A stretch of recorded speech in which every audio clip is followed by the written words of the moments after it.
Good morning. So I wanted to hop on today and just kind of talk about just a little bit about birth classes and what that entails usually and how they can really benefit your birth experience and why it's so important. I think a birth class, regardless if you're doing hypnobabies or what's the other ones, Lamaze or Bradley method, or just like a general class, like birth education class, the importance of that is to understand the process, to understand what's going on in your body so that when things happen, you are more aware and you are less afraid of what's going on and you're just more educated. And I think that can battle a lot of anxiety that people have around the birth process. A lot of anxiety comes from not knowing what's going to happen next. And so birth classes really help to prepare your mind and your body for these circumstances. Now, with that being said, so does a doula. In most cases, as far as I know, like with my practice, I like to educate moms on their bodies and the birth process, but there's only so much I can do in 2-hour prenatal visits, right? Because I'm not only just doing that, but we're also doing lots of other things. And so that's why I can always add more prenatals, and sorry, my son's playing, or we can always do this or that. But I want to talk about going to somebody that is strictly teaching you different strategies and different aspects of birth that you can incorporate. So with like a hypno birth class, hypnobabies, hypnotic birthing classes, right? They're teaching you how to get into a hypnotic state in labor so that you can ride those waves more efficiently without tensing up your body, because that's where we really fall into a big problem, is when we are in labor. Sorry, I had to pause the video and I don't even remember where I was starting. And I gotta pause it again. Okay, I'm trying to remember what I was saying before I had to pause the video. I think I was talking about transition or something like that. So when you're in labor, you ebb and flow. So you have a lot of breaks in between contractions. And then as labor progresses, your body and your mind need to find different coping mechanisms because it gets more and more intense, right? I like to say intense instead of painful because it's more, it's all in our mindset. It's all in how we frame our words, because our words give us what we believe, and what we believe is what we feel. And so I think just programming your mind in those ways, I think, can really, really help us to navigate birth in a more controlled state. And I think I'm sorry, I don't know if you can hear all that, but he's doing something. I think he's not crying, so I think he's okay. Anyway, so yes. So that's why I think birth classes are really, really beneficial if you have the money and the time. If you can make it work, that would be super beneficial for your birth. What was I going to say? Usually it's like a 5 to 6 week course, like once a week at night that you go to. And that way they're able to really get in depth of different things. And you usually do it with your partner so that they are also educated as well, and getting to know different ways to help you. Now, some people think, okay, well, if I'm doing that, why do I need a doula? And I like to say that a doula is there to emotionally, physically, and informationally support you. So sometimes things pop up in labor that you are kind of freaking out about, or something you maybe didn't think about or didn't prepare for, or something you didn't learn in hypnobabies that you're like, this isn't what I learned, or anyway, just different things. And doulas are there to kind of like, we are like the person that can step back and see the whole picture versus being inside of this world, this birth bubble, and chaos is happening around. We are able to step back and look and see what's going on and see, okay, maybe we can try this, maybe we can try this, supporting the partner as well, because when a partner can feel safe and supported as well, then they feel like they can give their 100% attention and emotion and feeling into their partner and just fully support them and fully be able to practice what they learned in class, and not have to worry about the outside stuff happening, right? That's my job. My job is to kind of just take in all these things and just make sure that you're safe, and supported, and then just create this really beautiful, safe space around you so that you can practice what you learned in class, right? And that's another thing I think in hypno babies, or just like the hypno classes that they also teach you, is creating your safe space, creating your safe bubble, and not letting anything negative or something that's going to throw you off your game penetrate that bubble. So the benefits of birth classes can really, really help you stay in control, and all the things. So if you've been to like a birth class, I would love to hear what class you were in, what you loved about it. Maybe you didn't love it. Maybe you feel like it didn't help you at all. And if that's the case, I would love to hear that too. Because sometimes I've also heard from other people, like they go to like hypno classes and then they find that they didn't use hypnosis because it didn't work for them. And that is a real thing. Like some people can be hypnotized and some people can't. It's all how you perceive it, how your mind works. Nobody's mind is exactly the same, right? So everybody is a little bit different. And so I think sometimes people are not wanting to like spend all this money on a class that they don't know if it's going to work for them. And I like to say that just because if something doesn't work for you, then that's fine. But I think that you will also find a lot of value in the different things that they can teach you.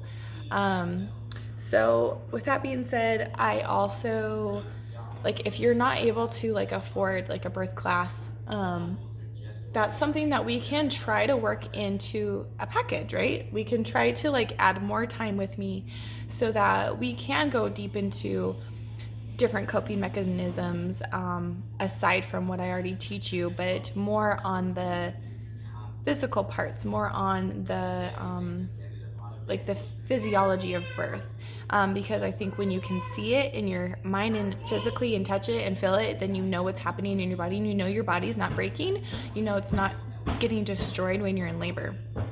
And I think that can really help. I hope this made sense. It may not have made sense to you because on a whim I just decided to hurry and record this because it's come up a lot in my practice so far. Lately, a lot of birth education questions and stuff like that have been coming up into my practice. And I wanted to just jump on and just say, if you can, educate yourself and take those 5-6 weeks of deep learning of birth and different strategies for your mind. Because a lot of it is a mind thing. Reading books, if you can read books, read books. The Birth Partner is amazing for you and your partner to both read. If you're wondering what they can do to prep, get The Birth Partner by Penny Simkin. That's a really, really good book. If you need the link or anything like that, just message me and I can send it right over. You can get it on Amazon or probably even the library. I've had some clients get it from the library, which is great because it's free, right? For like 3 weeks. And it's a big book, but it has a lot of knowledge in it. I do like, if you do buy it, it's really good just to kind of take some sticky notes and write down like what parts you think might be important or what parts stood out that you want to like be able to flip to really quickly when your wife or partner is in labor. That's a really good book. Ina May's Guide to Childbirth is really good. It's pretty crunchy, but it has a lot of good knowledge in it.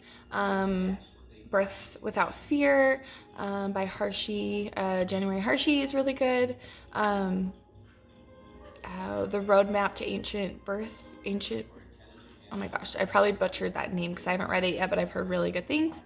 So you probably just type that in and you'll find it. Ancient roadmap to, I don't know.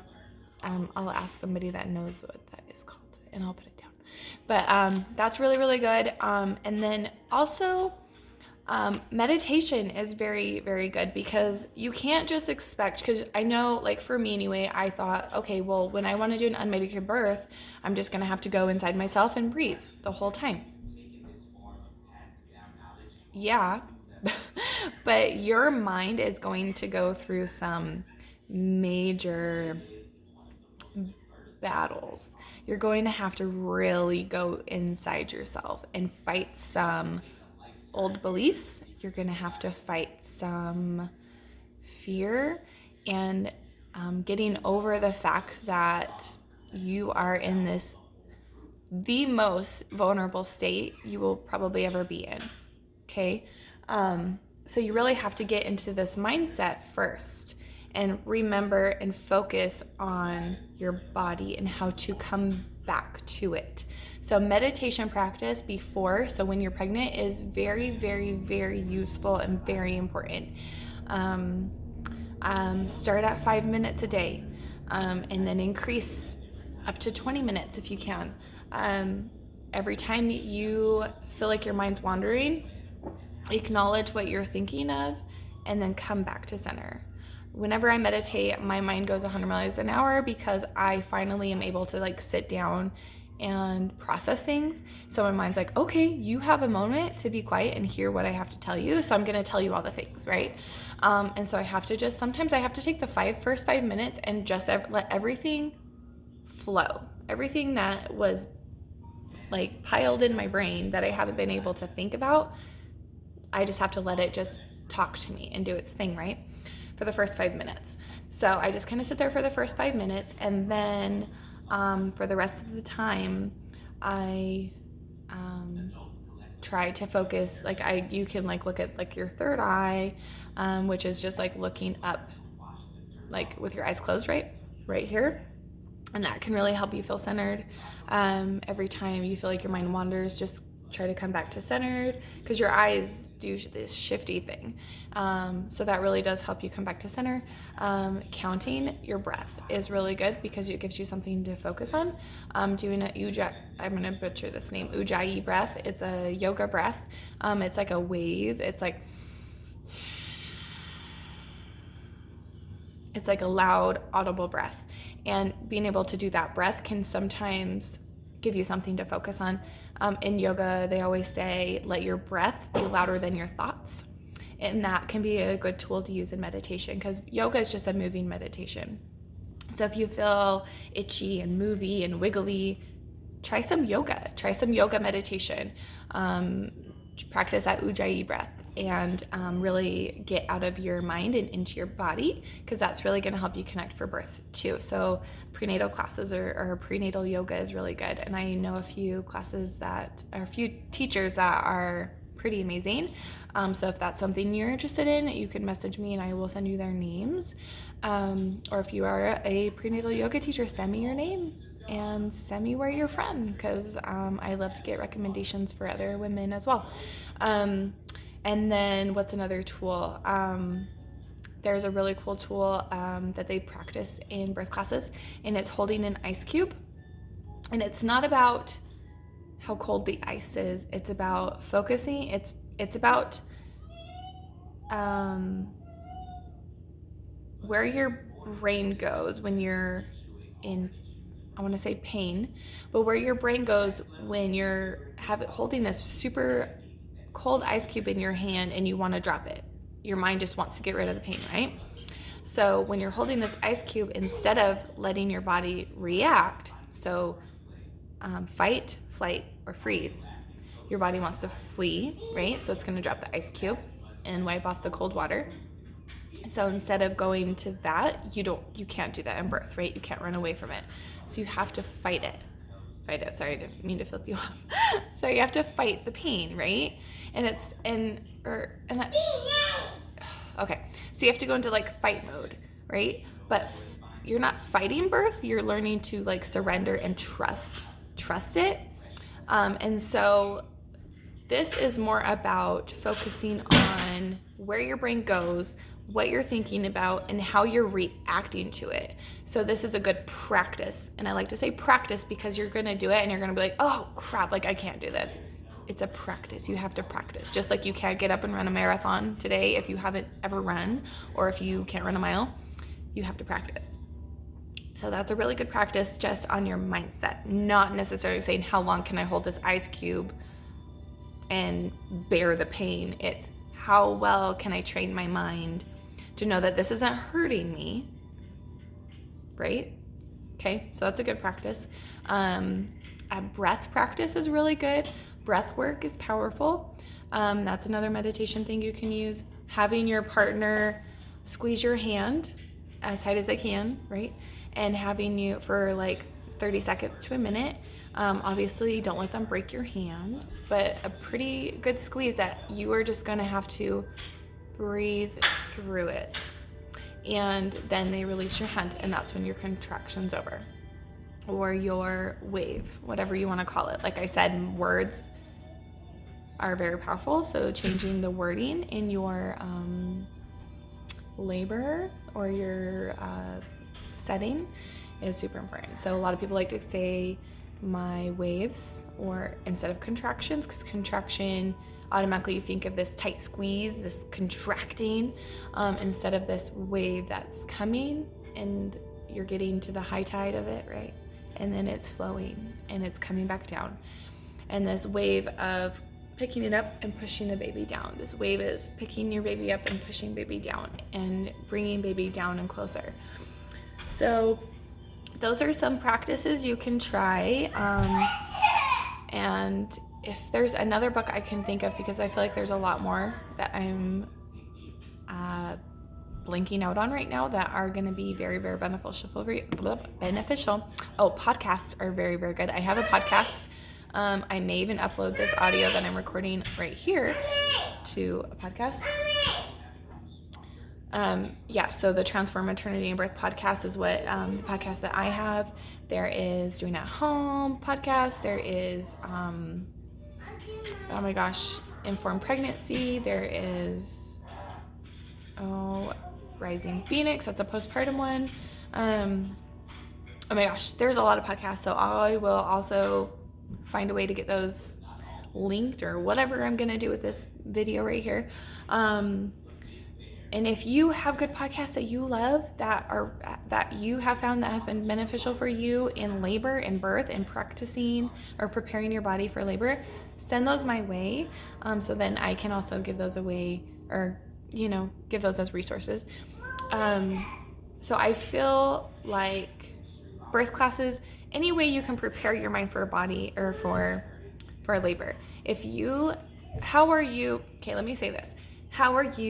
the best student? How are you the best learner? Are you better hands-on and in person?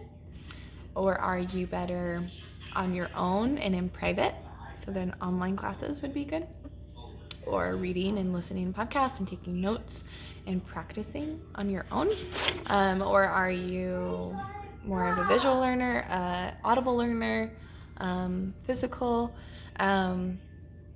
However you are at best learning, I recommend taking that and figuring out what's going to be best for you in preparing for birth. So with that being said, I hope that you learned something or took something from this that could help you in your birth and your labor. If you have any questions or have any resources for me that I could also keep in my back pocket for other moms or partners, then please send them my way. I hope you guys have a beautiful week, and I will talk to you soon. Bye.